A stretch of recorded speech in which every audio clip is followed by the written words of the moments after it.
దయచేసి వినాలి. ఈ సభ నడపాలంటే ఉద్దేశం ఇరు పార్టీలకు ఉండాలి. ఎవరు స్ట్రాటజీ వాళ్ళు వాడితే కనుక సభ నడపడం కష్టం. ఇప్పుడు స్ట్రాటజీల మీద సభ నడపాలంటే కష్టం. స్పీకర్ సార్ చెప్పండి. ఎఫ్ఎం గారు, మొదటి రోజు బీఎస్సీలో మనం ఒక డిస్కషన్ చేశాం అధ్యక్ష. క్వశ్చన్ అవర్ ఎంతసేపు ఉండాలి, కానీ 10 రోజులు వైలేషన్ జరిగింది అధ్యక్ష. ఎటువైపు నుంచి జరిగింది అధ్యక్ష? అటువైపు నుంచే జరిగింది తప్ప మేము బాధ్యతాయుతంగా ఓపికగా ప్రతి ప్రశ్నకి సమాధానం చెప్తూనే ఉన్నాం అధ్యక్ష. ఎక్కడ ఏ రోజు కూడా అవాయిడ్ చేయలేదు అధ్యక్ష.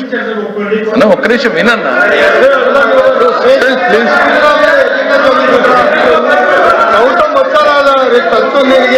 ఒక్క నిమిషం సరే మాట్లాడుకోండి. మీరు చైర్మన్ చర్చ ఉంది. ఇప్పుడు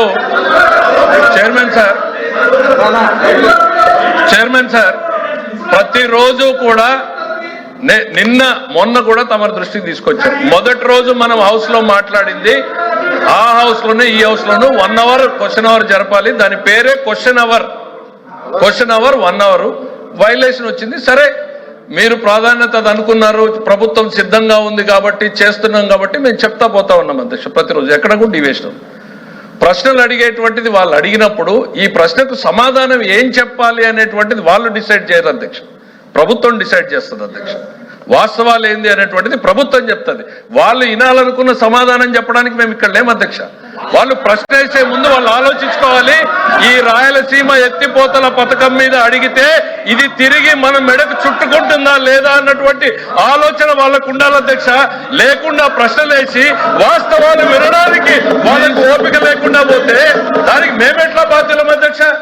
ప్రశ్న వేసే ముందు ఆలోచించుకోవాలి. ఇందులో దోషులు ఎవరు, తప్పు చేసింది ఎవరు, సభ సాక్షిగా నిజాలు వెలుగులోకి ఎవరు ఇబ్బంది పడతారని వాళ్ళకి వాళ్ళ నాయకుడి మీద ఏ రకమైనటువంటి చిత్తశుద్ధి ఉందో ఇవాళ అర్థమైంది అధ్యక్ష. సభ సాక్షిగా జగన్మోహన్ రెడ్డి గారు రాయలసీమకి ఏమీ చెయ్యలేదు అని ఈరోజు వైఎస్ఆర్సీపీ నిరూపించింది అధ్యక్ష.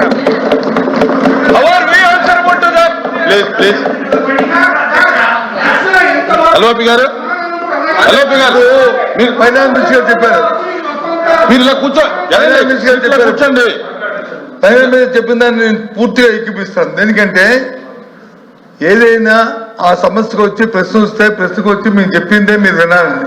అంటే అక్కడ ముఖ్యమంత్రి గారు చెప్తే, గౌరవ ముఖ్యమంత్రి చెప్తే, ఇక్కడ గౌరవ ముఖ్యమంత్రి గురించి ఆపాదిస్తే మేము గౌరవ ముఖ్యమంత్రి అన్నారు లేదంటే కాదు, మేము చెప్పిన మీరు మీరు అంటే ఆయన అవలేపుకుంటారు. ముఖ్యమంత్రి గారు చెప్పారని దాన్ని డైవర్షన్ చేస్తూ అంటే ముఖ్యమంత్రి గారితో ఇద్దరు మాట్లాడుకుని లాలుచిపడి రాష్ట్ర ప్రజలను తగడ పెడితే చూస్తూ ఊరుకోవాలి అధ్యక్ష. ఓ ప్రతిపక్షంగా అధ్యక్ష ఇదే అధ్యక్ష, ఇది ధర్మాధ్యక్ష, ఇది అది కాదు అధ్యక్ష. ప్రధాన ప్రతిపక్షంగా మా బాధ్యత ఈ రాష్ట్ర ప్రయోజనాల కోసం, రాష్ట్రం కోసం ఏ సమస్య తీసుకొచ్చి అడుగుతాం అధ్యక్ష. కానీ వాళ్ళు చెప్పిన వచ్చి మేము చెప్పిందే మీరు అంటే మేము చెప్పిందే డైవర్షన్ చేయాలంటే ఇది ధర్మం కాదు కదా అధ్యక్ష. ఆయన చెప్తుంది అన్నమాట మీరు చెప్పిందే కదా, మీరు చెప్పిందే.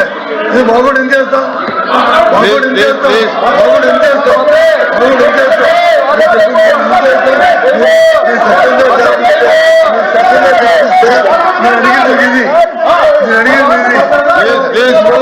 చంద్రబాబు నాయుడు గారు ఆమె దీని వచ్చి ఆపేదా లేదా, రేవంత్ రెడ్డి గారు చెప్పింది కరెక్టా కాదా, రేవంత్ రెడ్డి చెప్పింది మైక్ పెట్టుకోపిస్తుంది, రేవంత్ రెడ్డి చెప్పింది కరెక్టా, దాని సమాధానం చెప్పమని అడుగుతున్నారు. అది చెప్పకుండా ఇవన్నీ ఎందుకు అధ్యక్ష, ఇవన్నీ రాయలసీమ పథకంలో ఏం జరిగింది అనేటువంటిది స్పష్టంగా